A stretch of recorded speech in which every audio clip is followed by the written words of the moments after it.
അതെ. അതാണ് യോജിക്കുന്നത്. അപ്പോൾ അത് ഭാര്യയുടെ പെൻഷൻ കിട്ടിയിട്ടാണ് സംഭവം ചെയ്തതെന്ന് പറഞ്ഞാൽ ഭാര്യയുടെ പെൻഷൻ കിട്ടിയിട്ട് സംഭവം ഇതിനകത്ത് മാത്രം അങ്ങനെയാണെങ്കിൽ വീടെടുക്കുമ്പോൾ അയക്കുന്ന പൈസയാണതാണ്, കുട്ടികളെ പഠിപ്പിക്കുമ്പോൾ ഉപയോഗിക്കുന്ന പൈസയാണതാണ്.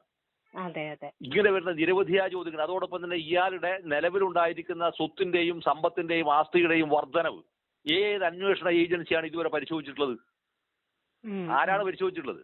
ഇയാൾക്ക് എന്താണ് വാസ്തവത്തിൽ ഇത്രയും ഒരു മൂലധനം ഉണ്ടാക്കാൻ മാത്രമുള്ള, അല്ലെങ്കിൽ സമ്പാദ്യം ഉണ്ടാക്കാൻ മാത്രമുള്ള എന്ത് സോഴ്സ് ആണ് ഇയാൾക്കുള്ളത്? നമസ്കാരം. വീണ വിജയനെതിരായ കേന്ദ്ര അന്വേഷണത്തിന്റെ പശ്ചാത്തലത്തിൽ പിണറായി വിജയനെതിരെ അതിരൂക്ഷ വിമർശനവുമായി പാണ്ഡ്യാല ഷാജി. ഭാര്യ ജോലിയിൽ നിന്നും വിരമിച്ചപ്പോൾ കിട്ടിയ പണം കൊണ്ടാണ് മകളുടെ കമ്പനി ആരംഭിച്ചത് എന്ന പിണറായി വിജയന്റെ വാദം പച്ചക്കള്ളമാണ് എന്ന് പാണ്ഡ്യാല ഷാജി പറഞ്ഞു. ജീവിതത്തിൽ നുണകൾ മാത്രം പറഞ്ഞു ശീലിച്ച പിണറായി വിജയൻ ഇപ്പോൾ സ്വന്തം ഭാര്യയെ കൂടി മനഃപൂർവ്വം ഈ കേസിലേക്ക് വലിച്ചിഴയ്ക്കുകയാണ് എന്നും അദ്ദേഹം പറഞ്ഞു. തനിക്ക് ശേഷം പ്രളയമെന്ന് കരുതുന്ന പിണറായി വിജയന് സ്വന്തം കുടുംബത്തോട് പോലും യാതൊരു മമതയും ഇല്ല എന്നും താൻ കുടുങ്ങിയാൽ മകളും ഭാര്യയുമടക്കം ആരും രക്ഷപ്പെടരുത് എന്നാഗ്രഹിക്കുന്ന മനോവൈകൃതത്തിന് അടിമയാണ് പിണറായി വിജയൻ എന്ന ഭരണാധികാരിയെന്നും പാണ്ഡ്യാല ഷാജി പറയുന്നു. NTയുടെ കാലം എന്ന കഥയിലെ നായകൻ സേതുവിനെ പോലെ ലോകത്തിൽ ഇയാളെ മാത്രമേ സ്നേഹിക്കുന്നുള്ളൂ എന്നും പാണ്ഡ്യാല ഷാജി പറഞ്ഞു. അദ്ദേഹത്തിന്റെ വാക്കുകളിലേക്ക്. എക്സാലോജിക്കിന്റെ അഡ്രസ് വന്നിട്ട് AKG സെന്ററിന്റെ ആണെങ്കിലും നോമിനി കമല തന്നെയാണ്. കമലയുടെ അഡ്രസ് കൊടുത്തിരിക്കുന്നത് കണ്ണൂരിലത്തെ കമലയുടെ വീടിന്റെ അഡ്രസ്സുമാണ് കൊടുത്തിരിക്കുന്നത്. ഇപ്പൊ പറയുന്നു കമലയുടെ വിരമിച്ചപ്പോ കിട്ടിയ ക്യാഷ് കൊണ്ടാണ് ഈ കമ്പനിയുടെ മൂലധനം മീൻസ് തുടങ്ങാനുള്ള ക്യാഷ് കൊടുത്തത് എന്നുള്ളത്.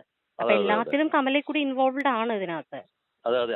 അതായത് കുടുംബത്തെ അടക്കം ഞാൻ മുങ്ങുന്നുണ്ടെങ്കിൽ കുടുംബം അടക്കം മുങ്ങണം എന്നുള്ള താല്പര്യത്തിന്റെ മേലും കൂടി ആവാണല്ലോ ഇത് ചെയ്തിട്ടുണ്ടാവുക. പക്ഷെ അമ്മേനെയും മക്കളെയും ഒക്കെ എപ്പോഴും സംരക്ഷിക്കാൻ ശ്രമിക്കുന്ന ഒരു അച്ഛനായിട്ടാണ് എനിക്ക് ശരിക്കും പിണറായിനെ നമ്മൾ കണ്ടിട്ടുള്ളത്. അങ്ങനെയല്ല ഇയാള് ഞാനത് ഇപ്പൊ നിങ്ങളുടെ അടുത്തായോട് പറയുന്നത്. ഇയാളിന്റെ ഒരു ബേസിക് ആയ വിഷയം എന്ന് പറഞ്ഞാൽ ഇയാൾ ഒരു അടിസ്ഥാനപരമായ ഒരു മനോരോഗിയാണ് ഇയാൾ. ഇയാൾ നശിക്കുക എന്ന് പറയുമ്പോൾ മൊത്തം നാശമാണ് ഇയാൾ പ്രതീക്ഷിക്കുന്നത്. മറ്റേ ഞാൻ നശിക്കുന്നുള്ളവരെ എല്ലാവരും നശിക്കണം, എനിക്ക് ശേഷം പ്രളയമാണ്. അതായത് അത്രയേറെ എന്താ പറയാ രോഗാതുരമായ മനസ്സ്. പിന്നെ ഇപ്പൊ സാമുവൽ ടി കോഹൻ എന്ന് പറയുന്ന ലോകപ്രസിദ്ധനായിരിക്കുന്ന സയന്റിസ്റ്റ് ഉണ്ട്. അയാൾക്ക് ഏറ്റവും വിശ്വസ്തനായിരിക്കുന്ന ആളാരായിരുന്നു? അയാളുടെ ഭാര്യയായിരുന്നില്ല, മക്കളായിരുന്നില്ല, പകരം അയാളുടെ പട്ടിയായിരുന്നു. ഈ പട്ടിയെ പോറ്റുന്നതിനകത്ത് ഇങ്ങനെ വരുന്ന ഒരു ഏതെങ്കിലും ഒരു കമ്മ്യൂണിസ്റ്റ് പാർട്ടിയുടെ നേതാവ് ഇതേപോലെ പട്ടിയെ പോറ്റിയ ചിത്രം കണ്ടു? നിങ്ങൾ എവിടെയെങ്കിലും കണ്ടിട്ടുണ്ടോ? ഇയാളെ വീട്ടിനകത്ത് നിങ്ങൾ ഇപ്പൊ ഇവിടെ ഉണ്ടോ അറിയില്ല, ആടെ എന്തായാലും ഗ്ലിഫോസിൽ ഇപ്പോൾ ഒന്നുണ്ടാ സാധനം ഉണ്ടാവും, പട്ടി ഉണ്ടാവും. പട്ടീനെ പോറ്റിലാണ് ഇയാളുടെ ഒരു പ്രധാനപ്പെട്ട സാധനം. പട്ടിയെ പോയി ഇയാളുടെ അടുത്തുണ്ടാണ്. അതിങ്ങനെ നാവ് പുറത്തോട്ട് ഇങ്ങനെ ഇരിക്കുന്ന ഒരു ബഗനെ പോലത്തെ പട്ടിയുണ്ട്. അത് പൊട്ടണമാണ്. അതിന്റെ വേറൊരു വിഷയം, വെറും പൊട്ടനാണ്. കണ്ടാലാൾ പിടിച്ചു എന്ന് മാത്രമല്ലാതെ വേറെ കാര്യമൊന്നും ഇതില്ല. കണ്ടാലാൾ ഭയന്നു പോകും. അപ്പൊ ഇങ്ങനെ ഇതെല്ലാം എന്താ ശരിക്കും പറഞ്ഞാൽ ഇയാളുടെ അങ്ങേയറ്റം എന്താ പറയാ സൈക്കോട്ടിക്കായ ഒരു മാനസികാവസ്ഥയുടെ ലക്ഷണങ്ങളാണ്. അപ്പൊ ഇതിലും സംഭവിക്കുന്ന ദുരന്തം എന്താന്ന് പറഞ്ഞാൽ ഇതേ മാനസികാവസ്ഥയാണ് ഇയാൾക്കുള്ളത് ശരിക്കും.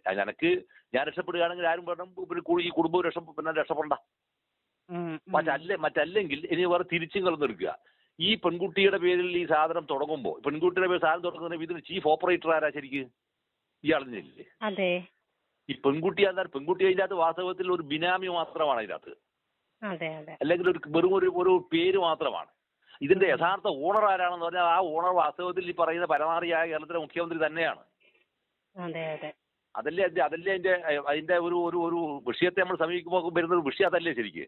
അപ്പൊ അതിന് ഭാര്യയുടെ പേര് ഇയാൾ ഉപയോഗിച്ചു എന്ന് പറഞ്ഞാൽ ഭാര്യയും കൂടി ഇതിനകത്ത് വലിച്ചെടുക്കുകയാണ്. ഭാര്യയെ വലിച്ചെടുക്കുന്നത് നേരത്തെ കമല ഇന്റർനാഷണൽ എന്ന് പറയുന്ന സംഭവം നന്ദകുമാറായിരുന്നു അത് ഏറ്റവും കൂടുതൽ ബൂസ്റ്റ് ചെയ്തിരിക്കുന്ന ഇതാണ് കമല ഇന്റർനാഷണൽ. അപ്പൊ ആ ഇന്റർനാഷണലിന്റെ അകത്ത് ഇപ്പൊ അയാൾ ചോദിക്കുന്നത് ഇപ്പൊ ആ ഇന്റർനാഷണൽ എവിടെ ഉണ്ടെന്നാണ് ചോദിക്കുന്നത്.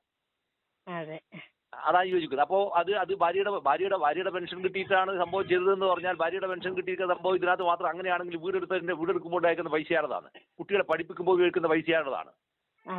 ഇങ്ങനെ വരുന്ന നിരവധിയായ ചോദ്യങ്ങൾ. അതോടൊപ്പം തന്നെ ഇയാളുടെ നിലവിലുണ്ടായിരിക്കുന്ന സ്വത്തിന്റെയും സമ്പത്തിന്റെയും ആസ്തിയുടെയും വർധനവ് ഏത് അന്വേഷണ ഏജൻസിയാണ് ഇതുവരെ പരിശോധിച്ചിട്ടുള്ളത്? ആരാണ് പരിശോധിച്ചിട്ടുള്ളത്? ഇയാൾക്ക് എന്താണ് വാസ്തവത്തിൽ ഇത്രയും ഒരു മൂലധനം ഉണ്ടാക്കാൻ മാത്രമുള്ള, അല്ലെങ്കിൽ സമ്പാദ്യം ഉണ്ടാക്കാൻ മാത്രമുള്ള എന്ത് സോഴ്സ് ആണ് ഇയാൾക്കുള്ളത്?